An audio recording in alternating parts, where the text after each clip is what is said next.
across the United States continue to organize rallies demanding the federal government to protect the U.S. Postal Service. Now, the Postal Service has become a target ahead of November's presidential election, where many hope to vote by mail. Now, with the current attack on USPS, it's important for workers to take a stand against toxic leadership. Joining us now is Omar-Harris, author, leader, and coach at Florida A&M University.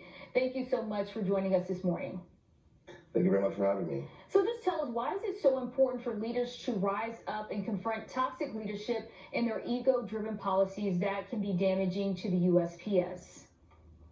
Well, specifically related to the USPS, right now what we can see is that we have to rise up for the workers because no one is standing up for them right now. We need to help advocate for them because right now the environment is not safe enough for them to speak up for themselves. So there's really three aspects that servant leaders can use to help these workers right now in the USPS, with which many of them are actually minorities right now. So creating a safe environment for them is very important.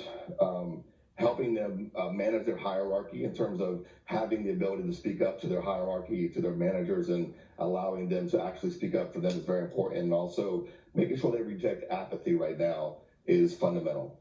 Mm-hmm. And what lessons can we apply from the Speak Up culture movement now embedded in nearly every corporation and apply them to this situation?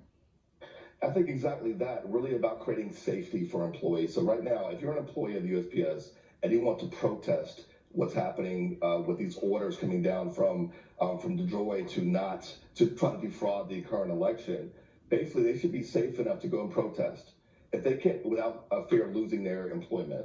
And I think we have to protect these employees right now because if they disagree with what's going on, they have the full right to actually protest safely and actually have their voices be heard. Mm-hmm.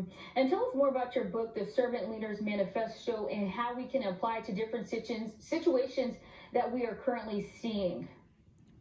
Well, I wrote The Servant Leaders Manifesto because I was actually quite tired of the top-down driven hierarchies that we're seeing today. These hierarchies are not actually matching with what modern employees need. What I mean by that is that we're not creating environments of trust for employees, not empowering them to do their best, and not leaning into their strengths and helping them truly bring their best selves to work every day into different organizations every day. And so the Servant Leaders Manifesto is really about reorienting the hierarchy and basically saying that leaders, the most senior leaders in organizations, must support and serve their people in order for us to get the most out of ourselves in our organizations and in business today. And that's really why I wrote the book. And these are the lessons that leaders can learn to take forward and help them either aspire to become servant leaders or inspire their managers to improve their practices. Mm-hmm. And can you give us examples of poor servant leaders and great servant leaders, especially during this pandemic and different situations that we're seeing in the current news cycle? Well, I think that I want not to speak about current names, but I think that if you look at the current administration's handling of the coronavirus pandemic, this is not servant leadership. This is not how you serve the populace. Really, you have to listen to what people are saying, listen to the scientists, listen to the information that's out there, and then create comprehensive plans to save the lives of people. 180,000 people dead is a disservice to the population.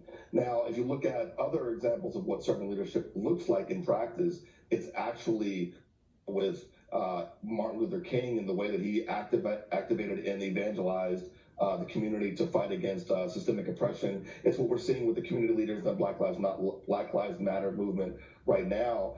Adam Silver is another great example, the commissioner of the NBA, the way that he listened to Chris Paul and the Players Association and came up with a plan to not only reopen the basketball season, but also have a strong stand for social justice at the same time. So I think that's a great example of how you listen to and respond to and serve those who are in your charge.